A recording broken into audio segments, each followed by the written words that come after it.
Joined. On Monday, November 29th. This is the Ways and Means Committee for Peoria County. So call the meeting to order. The first action is to have Rachel Relaford join via phone, so I need a motion to have her join. Eden and Jennifer second. All in favor of having Rachel join via phone with the sign of aye? Aye. Those opposed with nay? Okay, Rachel, you are in. Welcome. Thank you. All right, and Jenny, I always say it wrong, Jenny is also on via phone instead of having her smiley face in the room. So with that, the first action item we'll have is the approval of the minutes for October 25th, 2021. All right, I got Phil for first and Junior for second. Any questions, updates, things that we want to modify?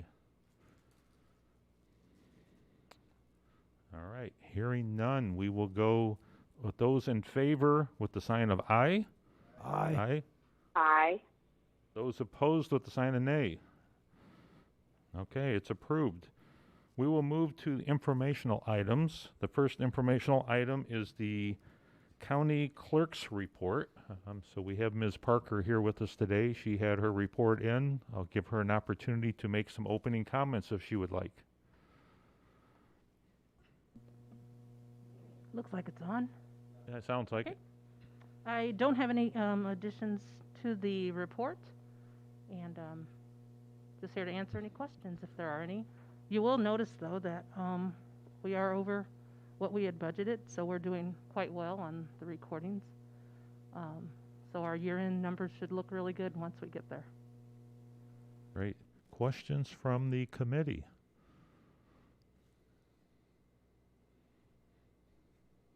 Anything? Okay. Well, I agree. Your numbers look great. I mean, it looks like you're going to come in well over plan for revenues for the year. So well done, and we'll call it good unless you have other comments you'd like to make. No, that's it. Thank you. All right, thanks. We will move on to the Peoria County Election Commission, and I see Miss Elizabeth is here today, so we'll let her have an opportunity to give us an update. Hi, thank you. So last month we had the two companies that that responded to our RFP come in for a presentation.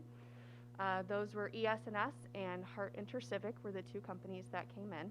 And based on the proposal that we received, the presentations that we had, and then the committee's overall criteria that we evaluated, we have decided to go with Hart Intercivic, which is who we currently have as a vendor. Our board approved that at the November meeting, and so we are hoping to move forward with that. It's kind of a three-prong approach, though. So this is only one of the prongs. We also need to purchase voting booths, okay? Because what we have now, it's the voting booth is built into the voting process itself. So we will need to purchase voting booths, and then in order to properly use the new voting equipment, we will need to upgrade our poll books that we have. So that is the third prong, and so hopefully we will be bringing all of those recommendations to the board in January. So our board will be evaluating that at our December meeting. Do you have any questions for me? Okay. And, Jennifer, we'll start with you. So does Hart provide all three of those? No. No.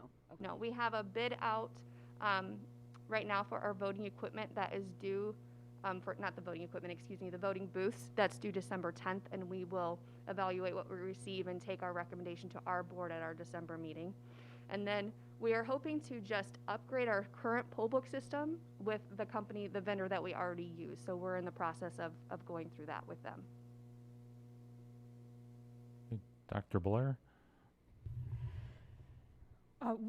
For what election do you think this equipment will be ready for? We will be using it for the June 2022 election, the next election that we have. Any other questions from the committee?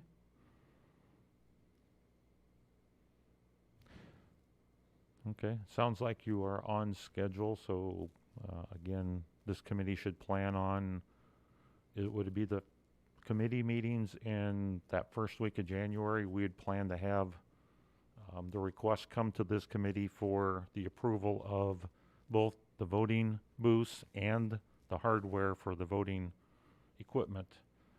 And then also And- the poll book upgrade, and the poll whatever is book. necessary on that as well. Yes. Yeah, okay, Mr. Fennell? I didn't catch, maybe Jennifer asked, was that all in the budget, previous budget? Is it? Go ahead, Scott. This is where Elizabeth turns to me and I answer that question. Good move. So the replacement of the voting equipment, the contract that the Election Commission would like to award to Hart Intercivic is not budgeted. It over a how many year period, Elizabeth? 10-year period is going to be roughly 1.3 We're million. still within that 1 to 1.5 area, so we will be within that margin. So somewhere between $1 million and $1.5 million for a 10-year cost. The last time we did this over 20 years ago was everybody got help from the Help America Voter Act, and there was federal money allocated for these types of purchases. This time, not so much. So we will have to use our own resources. ARPA dollars would be an eligible source of funds if the board wanted to use it from a policymaking standpoint. But we anticipated working with Tom and Elizabeth over the last several months. We did not appropriate anything in the 22 budget, but we knew that this expense was coming, and so we've been thinking about what source of funds we will recommend to cover the expense. In terms of the voting booths item and the e-poll books item, it's my understanding, Elizabeth, correct me if I'm wrong, but you guys built those numbers into your budget, and you should be able to cover those two expenses. No, this is all a part of the same proposal that we will make for you. All of these things that are Okay. needed to move forward with that. And it will, all three of those still fit within that 1 to 1.5 number that we've given from the start. There you go. I stand corrected. Somewhere between $1 million and $1.5 million all in. Mr. Fennell, any additional follow-up? Jennifer? Chairman Ricker, can you remind everyone that there's a bipartisan committee looking at this whole process? I'll make sure I get the question. There is a committee that reviewed the vendor and selection process? Mm-hmm. Yes. So there was a committee. That's a good point. Thank you for bringing that up. So as part of this process, the Election Commission, Mr. Bride, Ms. Gannon, and others put together a committee that consisted of bipartisan individuals, both from the election board and from the county board. So we had 4 people, 2 from the election board and 2 from the county board. Myself and Ms. Williams were the 2 from the county board that went through the process of selecting the vendor, going through the reviews, going through the demonstrations to understand and come into partnership on, or at least give our participation into the selection. May I turn it over to Ms. Gannon if you want to maybe add some more content just so Sure. the public understands the process and how this was done? Yes, so we also, in addition, we also had a member of the Peoria County's IT department come and be an evaluator in that. And Ms. Boswell was a part of that too. She was not a voting member of it, but she was there for legal purposes for us. So as a committee, we came up with an evaluation criteria based on numerous factors from meeting federal, state, local mandates, security purposes, the proposal itself, funding, etc.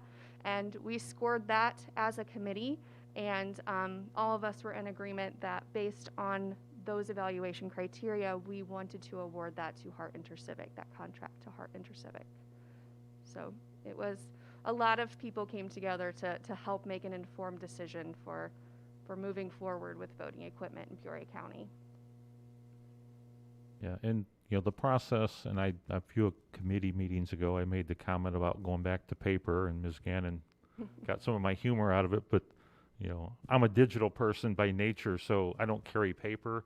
And the concept of moving back to paper was one that took me a while to work through my head, but everyone's done a good job presenting of that way. There's an official paper document that every voter puts their vote on, and that paper document is contained and held. Now, it does get scanned for the purposes of recording the vote, but the original documents are all retained. So, you know, any verification or audit that we would have to go back goes back to that original paper document. So while to me, from technology, it seems like it's going backwards, from a voter confidence and security standpoint, it's viewed as a more secure process that you can go back and count actual paper documents if needed. I don't know, Ms. Gannon, any other comments around that maybe on? I think you did great. All right. And Jennifer, thanks for asking, because I think, you know, for most of the audience members and people maybe watching in, voter confidence, voting system confidence is a big one in the last several years. So I think they're doing a good job at trying to go through all the process and steps to make sure it's a secure vote and everything's covered. Any questions from any of the other committee members on that topic before we ask others? Any other questions in general? All right.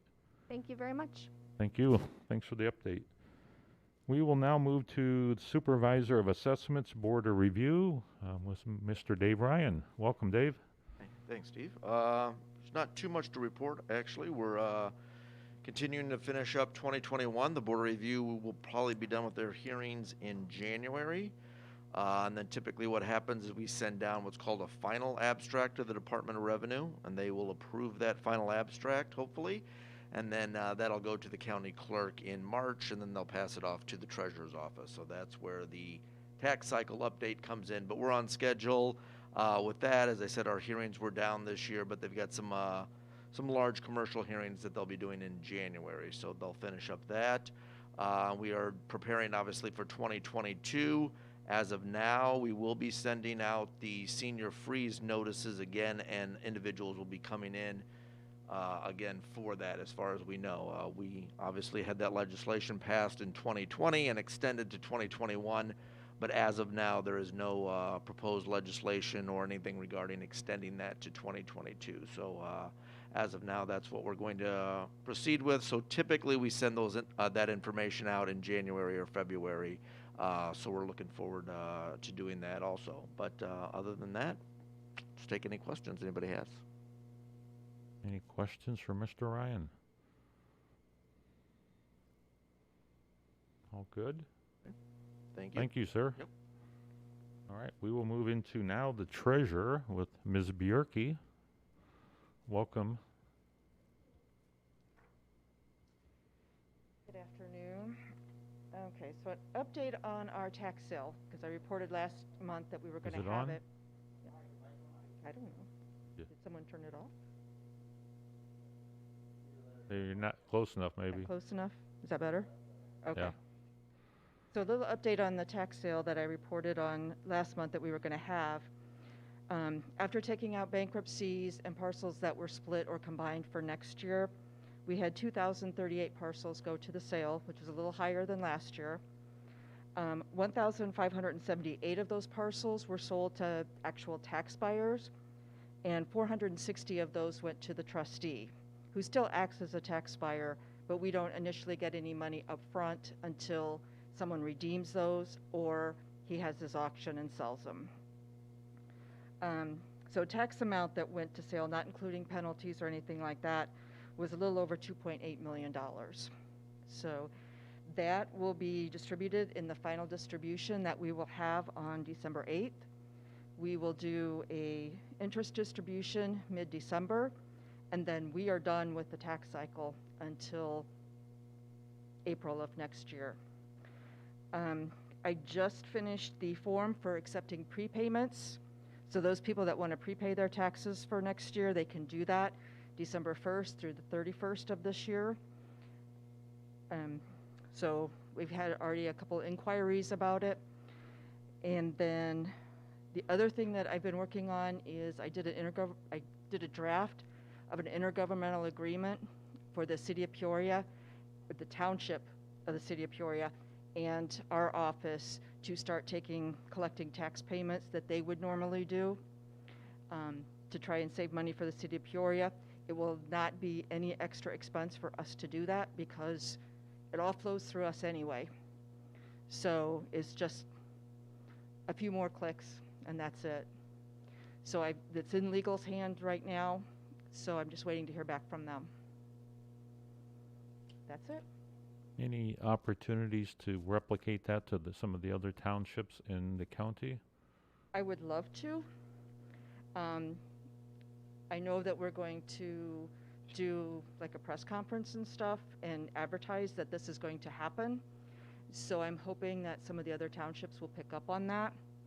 I do know that some of the townships really like their township collector and want them to be there. It used to be a needed person or role because there wasn't a bank on every corner. There was an electronic means to make payments. That's all available now. So, but it's up to those townships if they want to do an intergovernmental agreement with us. We're already doing it for Medina Township and Limestone Township, and before West Peoria Township consolidated with City of West Peoria, we had an intergovernmental agreement with them also. Mr. Fennell. Yeah, I think all of the, except for Peoria, have only one time that they collect, the first one. Yes. So is it possible to, well, I guess the second one, are they already doing that process that you're talking about, or is that new for them too? Who, the City of Peoria? No, Or the other. The other township collectors only collect through the first installment due date, and then they're done. So as soon as we send out the tax bills, that's when they can start collecting. Mm-hmm. And then whenever the due date is, that's their final day for collection. And that's primarily done through the banks and different things, but also could come in for you. Yes. And that won't really be any change, right? No. No, and the way the banks are set up now, like we have several collectors that have the same or use the same bank that we have. And several years ago, I worked with IT to draft a program where the banks can electronically submit payments to us. So we don't have to scan them, we don't have to key them in. It's all done electronically, and we can do hundreds of batches in a day. So when you have the same bank, it's already put in place. Mm-hmm. That's It's good. easier for the bank, but that's not my decision to make. Okay, what about the ones that come in with the electronic checks? That all comes to us. Does that, yeah, and does that flow right through your system too, or has that got to be keyed in, or how's that work? It's keyed in right now. I'm working on with our software company about getting it in a format where we can upload it. Okay. So, Good. and the way the system works right now, anybody who does an electronic payment, the amount is automatically calculated from our system. So they can't just put in whatever they want to put in. They can either put the first installment or both installments, but it has to be paid in full. Thank you. Any other questions from the committee? All right. Well, thank you, Nicole, for that update. We will move now to Veterans Assistance Commission with Mr. Brooks. Welcome, Michael. No, we'll try you on here. You will for that. Yeah. Well, you can just sit at a. Now you're going to see the back of his head. Okay, testing. There we go. Okay, so we have 501 VA compensation claims waiting on decision. We have 178 active claims appeals waiting on decision, which means we have 679 total active cases right now. Lump sum payments to veterans in 2021 comes in at $6.1 million. We ended last year about 5.4, so we're way ahead of last year. Total money brought in, we're at $39.4 million, which we ended about $34 million last year. Walk-in Wednesday was on November 24th. So we're averaging about 40 veterans that walk in on walk-in Wednesdays. Not so much last month because it's a holiday month, but we'll cancel December's. And then I'm working on, there's always been a veteran service officer at the VA clinic here in Peoria, but the AMVETS guy retired. So I kind of swiped in there and negotiated for us to get in there so veterans don't have to drive to us or call us from the VA clinic. So we're negotiating to have a VSO there twice a week. I don't know how many hours, and I'm not sure the rotation yet, but we're making sure they do have the space.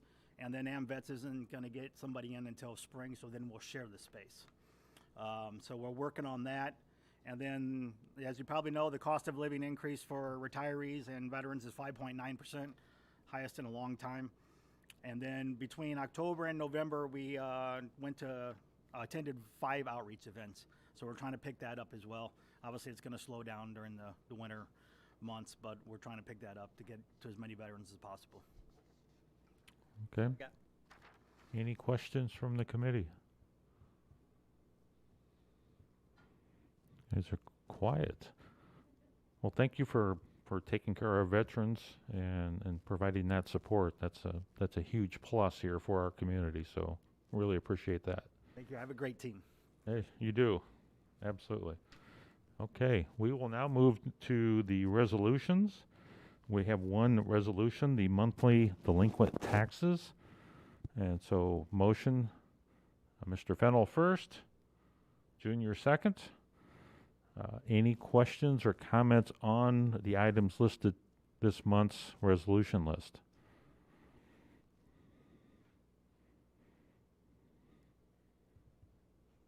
Rachel, any questions from your part? No. Okay. Thank you. Well, if no questions, we will take a vote. All in favor with the sign of aye. Aye. Aye. Those opposed with a nay. Okay, that passes unanimously. Thank you for that. Next item is miscellaneous. Does anybody have any miscellaneous items for the committee?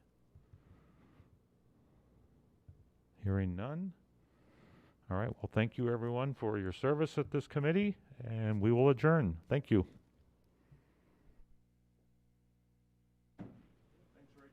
Rachel Relaford.